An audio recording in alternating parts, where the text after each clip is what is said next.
भारत और अमेरिका के बीच अंतरिम ट्रेड डील को लेकर देश में सियासी और किसान संगठनों का विरोध तेज हो गया है। खबर है कि इस डील में भारत की तरफ से कई खाद्य और कृषि उत्पादों पर टैरिफ घटाने या खत्म करने की बात सामने आई है।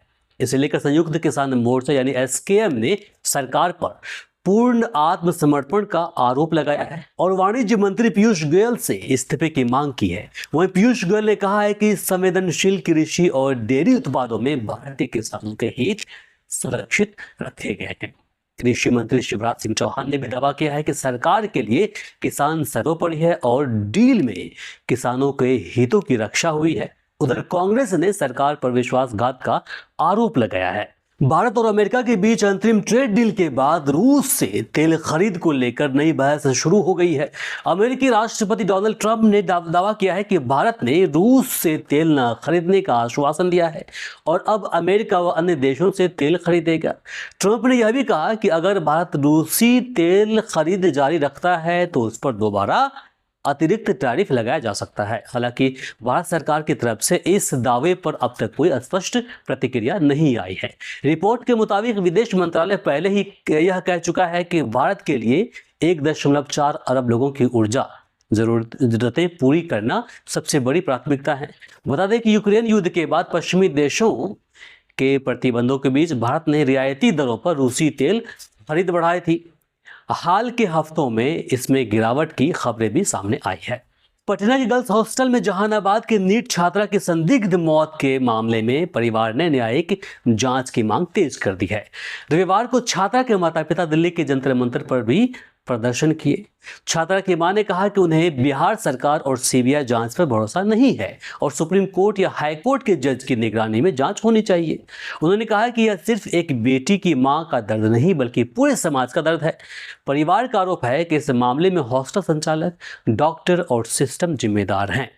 बता दें कि पहले एसआईटी बनाई गई थी, बाद में सरकार ने सीबीआई जांच की सिफारिश की, लेकिन परिवार अब भी न्यायिक जांच की मांग पर अड़ा है। बॉलीवुड अभिनेता सलमान खान शनिवार को मुंबई में आरएसएस के एक कार्यक्रम में शामिल हुए। यह कार्यक्रम आरएसएस के शताब्दी समारोह के तहत आयोजित किया गया था, जिसकी थीम थी संघ यात्रा के 100 साल नए क्षितिज। सलमान खान कड़ी सुरक्षा के बीच वेन्यू पर पहुंचे, जहां उन्हें देखने के लिए भीड़ काफी उत्साहित दिखी। इस कार्यक्रम में अभिनेत्री हेमा मालिनी और पूनम ढिल्लों भी मौजूद थी। कार्यक्रम के दौरान संघ प्रमुख मोहन भागवत ने सलमान खान की लोकप्रियता का जिक्र करते हुए कहा कि कॉलेज के छात्र सलमान के फैशन को कॉपी करते हैं, भले ही उन्हें खुद कारण न पता हो। भागवत ने कहा कि समाज में अच्छे मूल्य भी फैशन बनने चाहिए।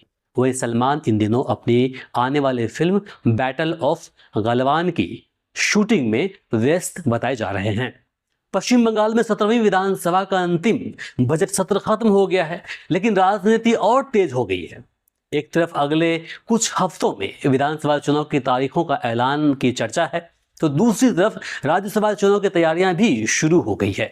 अप्रैल 2026 में राज्यसभा की 37 सीटों पर कार्यकाल खत्म हो रहा है, जिनमें बंगाल की 5 सीटें शामिल है। इन सीटों पर चुनाव विधानसभा के विधायकों के मतदान से होगा। रिपोर्ट के मुताबिक मौजूदा संख्या बल को देखते हुए 5 में से 4 सीटें तृणमूल कांग्रेस और 1 सीट भाजपा के खाते में जाने की संभावना है। बताया गया है कि नामांकन प्रक्रिया में हर उम्मीदवार को 10 प्रस्तावक और 10 समर्थक विधायकों के हस्ताक्षर चाहिए होते हैं। सूत्रों का मानना है कि संख्या स्पष्ट होने के कारण इस बार कई सीटों पर निर्विरोध चुनाव की संभावना है।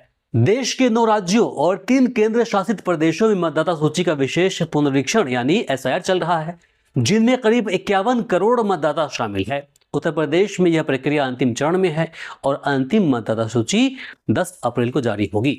इस दौरान वोटर लिस्ट में नाम जोड़ने के लिए फॉर्म नंबर 6, नाम हटाने के लिए फॉर्म नंबर 7 और सुधार के लिए फॉर्म नंबर 8 का इस्तेमाल हो रहा है। सबसे ज्यादा चर्चा फॉर्म नंबर 7 को लेकर है, जिसके जरिए किसी मतदाता का नाम हटाने या का आवेदन किया जाता है। समाजवादी पार्टी के अध्यक्ष अखिलेश यादव ने आरोप लगाया है कि फॉर्म नंबर 7 के जरिए योजनाबद्ध तरीके से पीडीए और मुस्लिम वोटरों के नाम कटवाए जा रहे हैं।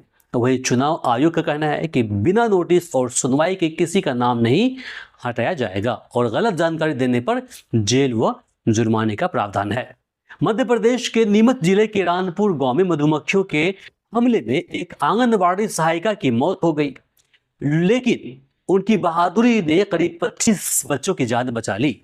घटना सोमवार दोपहर की है, जब आंगनबाड़ी परिसर में अचानक मधुमक्खियों का झुंड बच्चों पर टूट पड़ा। उस वक्त वहां करीब 20 से 25 बच्चे मौजूद थे और अफरा तफरी मच गई। इसी दौरान 55 साल की आंगनबाड़ी सहायिका कंचनबाई बच्चों को बचाने दौड़ पड़ी। उन्होंने बच्चों को अंदर ले जाकर दड़ियों और कंबल से ढक दिया और अपनी साड़ी से भी उन्हें बचाने की कोशिश की। इस दौरान कंचनबाई खुद मधुमक्खियों के हमले में गंभीर रूप से घायल हो गई। अस्पताल पहुंचने पर डॉक्टरों ने मृत घोषित कर दिया। पुलिस ने घटना की पुष्टि की है। भारत की महिला टीचर रूबल नागी ने ग्लोबल टीचर प्राइज 2026 जीतकर देश का नाम रोशन किया है। उन्हें दुबई में आयोजित एक अंतर्राष्ट्रीय सम्मेलन में यह सम्मान दिया गया, जिसमें उन्हें $10 लाख यानी करीब 9 करोड़ रुपए का इनाम भी मिला। बताया जा रहा है कि इस पुरस्कार के लिए 139 देशों से करीब 5000 नामांकन आए थे, जिनमें रूबल नागी को विजेता चुना गया। रूबल नागी वंचित और गरीब बच्चों को अलग तरीके से पढ़ाने के लिए जानी जाती है। उन्होंने बताया कि उनकी यात्रा करीब 27 साल पहले शुरू हुई थी। पुरस्कार जीतने के बाद रूबल ने कहा कि वह इस इनामी राशि से एक ऐसा संस्थान शुरू करेंगे जहां उन बच्चों को पढ़ाया जाएगा जिन्होंने कभी स्कूल नहीं देखा। रूबल नागी भारत में 800 से ज्यादा ट्रेनिंग सेंटर भी चला रहे हैं। सोना और चांदी की कीमतों में बड़ी गिरावट देखने को मिल रही है। रिपोर्ट के मुताबिक चांदी अपने रिकॉर्ड हाई से करीब 1,70,000 प्रति किलो तक सस्ती हो गई है। बताया गया है कि 29 जनवरी 2026 को चांदी 4,20,000 रुपए प्रति किलो के हाई स्तर पर पहुंची थी, लेकिन अब गिरकर करीब 2,49,000 रुपए प्रति किलो के आसपास आ गई है। वहीं सोने की कीमतों में भी भारी गिरावट दर्ज हुई है। 24 कैरेट सोना वायदा बाजार में अपने हाई 1,93,000 रुपए प्रति 10 ग्राम से टूटकर करीब 1,55,000 रुपए प्रति 10 ग्राम तक आ गया है। IBJ के अनुसार घरेलू बाजार में भी सोना चांदी सस्ते हुए हैं। हालांकि ज्वेलरी खरीदते समय GST और मेकिंग चार्ज अलग से देना होता है। ICC T20 वर्ल्ड कप 2026 के पहले मैच में भारत ने अमेरिका को 29 रनों से हरा दिया। मैच शनिवार को मुंबई के वानखेड़े स्टेडियम में खेला गया। टॉस जीतकर अमेरिका ने पहले बल्लेबाजी चुनी और शुरुआत में भारत पर दबाव भी बना दिया। भारत की पहली ही गेंद पर विकेट गिरा और फिर लगातार विकेट गिरते रहे। एक समय भारत के 70 रन पर 6 विकेट गिर चुके थे। ऐसे में कप्तान सूर्य कुमार यादव ने एक छोर संभाले रखा और 84 रनों की शानदार पारी खेलकर टीम को 167 तक पहुंचाया।